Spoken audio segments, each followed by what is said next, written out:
पखो लॻो ॻोठ गठ शाख में वका बिरादरी जी ॿिनि धुरियुनि में ज़रई ज़मीन जी मालिकी तां छिकताण बासर धुर पारां पोरियत लाहौती वको खे ज़मीन में ट्रैक्टर हलाइण तां मारकुट करे खेसि ज़रई ज़मीन मां कढी छॾियो।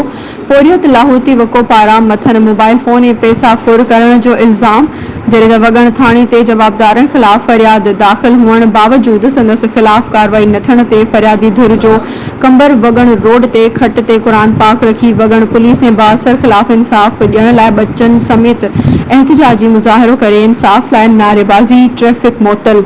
सहाफ़ियुनि सां ॻाल्हाईंदे लाहौती वको चयो त मां ग़रीब मिसकीन हारी आहियां। बासर मूंखे ज़रई ज़मीन मां कमु कंदे कढी मोबाइल फोन ऐं पैसा पिणु फुर करे मूंखे मारकुट कई अथनि। अहिड़ी फ़रियाद वॻण थाणे ते कई आहे पर ऐसे छो वॻण बासर जी धुर बणिजी असां सां नाइंसाफ़ी कई पई वञे।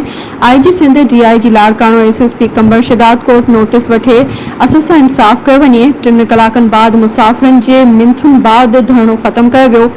पखो रिपोर्ट अब्दुल वहीद मेयो।